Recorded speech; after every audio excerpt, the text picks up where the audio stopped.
सुना कज़न, क्या हाल है? कोई लिफ्ट ही नहीं है आजकल। तो खैर है, परेशान लग रहा है। बस यार क्या बताऊं तुझे।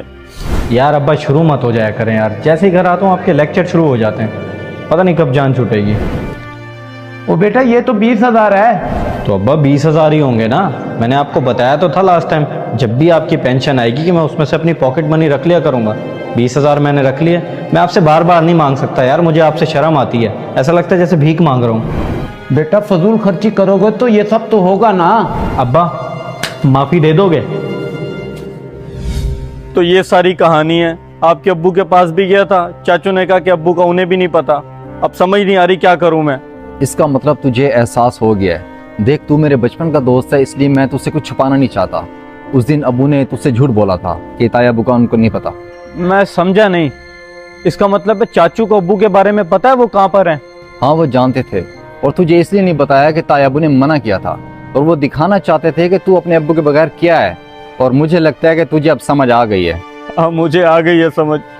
बस तू इतना बता दे कि अब्बू कहाँ है, तेरी बड़ी मेहरबानी होगी। ओ भाई तू रो मत, मैं तुझे बता रहा हूँ। वो उनके दो चौथाई साहब है ना, उनके घर रिहाइश पजीर हैं। बहुत शुक्रिया भाई तेरा। मैं ये तेरा एहसान जिंदगी भर नहीं भूलूंगा। मैं भी जाता हूँ अब्बू के पास।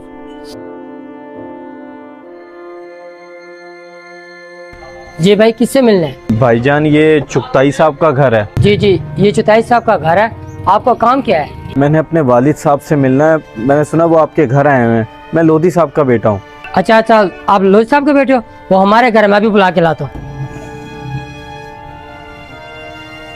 हाँ, किस लिए आया? अब्बू कहाँ चले गए थे आप मुझे छोड़ के? मुझे माफ़ कर दें। आपने जो कुछ कहा सच बनता चला गया। मैं भी पता नहीं किन लोगों को मुखलिस समझ रहा था। ये भूल गया कि बाप से ज़्यादा कौन मुखलिस होगा। मुझे माफ़ कर दें आप। इंसान भी बड़ी अजीब चीज है, जब समझाओ तब नहीं समझता, जब ठोकर लगती है ना फिर उसे अकल आती है। सही बात है अब्बू, मैं आपकी बात नहीं मानता था। दोस्तों को खिलाता पिलाता रहा। जैसे ही मेरे पास पैसे ख़त्म हुए, उन्होंने मुंह मोड़ना शुरू कर दिया। मुझे समझ आ गई है। आप मुझे माफ़ कर दें और घर चलें, बड़ी मेहरबानी होगी आपकी। माफी ना मांग, एक तू ही तो है मेरी दुनिया, तेरे सिवा मेरे दुनिया में है कौन। लेकिन तुझे ये सबक सिखाना जरूरी था, कृपा के तुझे अकल आ सके। जी अब्बू जी, मैं समझ गया हूँ, और मैं आपसे वादा करता हूँ मैं कभी दोबारा ऐसा नहीं करूँगा। चल अच्छा, रोना बंद कर, मैं अपना सामान लेकर आता हूँ, चलते हैं घर। बाप सूरज की तरह होता है, गरम ज़रूर रहता है, लेकिन अगर ज़िंदगी से चला जाए ना तो रोशनी चली जाती है। अपने वालिदैन की केयर करें,